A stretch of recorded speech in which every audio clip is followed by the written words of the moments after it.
राज्याचे कृषी मंत्री माणिकराव कोकाटे यांचा रमी खेळतानाचा जो व्हिडिओ आहे तो व्हायरल झालेला आहे। त्याच्यामुळे सर्वसामान्यापासून तर शेतकऱ्यांपर्यंत नाराजी पसरलेली आहे। शेतकऱ्यांना काय वाटतं, हा जो कृषी मंत्र्यांनी रमी खेळतानाचा व्हिडिओ पाहून त्यांना कसं वाटलंय ते जाणून घेऊया। काय म्हणाल कृषी मंत्री?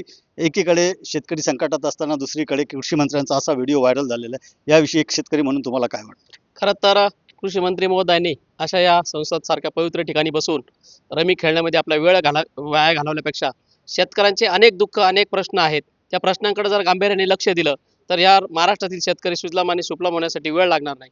अनेक प्रश्न असे आहे, खताचे प्रश्न असतील, कांद्याचे प्रश्न असतील, अनेक प्रश्न आहे, दुष्काळी असेल, अशा भागामध्ये लक्ष दिलं पाहिजे आणि आपला वेळ वाया न घालवता शेतकरी हिताचे निर्णयासाठी त्या सभागृहात आपल्याला जनतेने पाठवलं आहे, त्यांचा आवाज बुलंद केला पाहिजे अशा ठिकाणी मला वाटतं। तुमच्या काय भावना आहे कृषी मंत्र्यांचा हे असं व्हिडिओ पाहून, रमी खेळतानाचा व्हिडिओ पाहून तुम्हाला कसं वाटलं?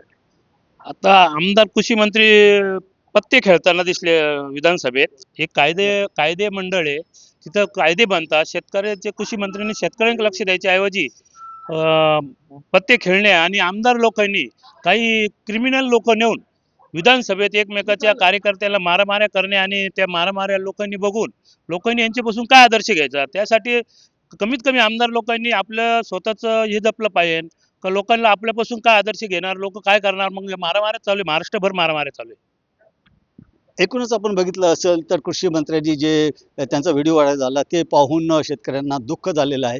एकीकडे आमच्यावर मोठमोठे संकट आलेले आहे, पावसाने दडी मारलेली आहे आणि त्याच्यानंतर कांद्याला भाव नाही, शेतमालाला भाव नाही। ते समस्या सोडवण्याच्या ऐवजी जर कृषी मंत्रीच असं आपला वेळ वाया घालत असतील तर त्याला एक काय म्हणावं असा प्रश्न नाशिक जिल्ह्यातील शेतकरी उपस्थित करीत आहे।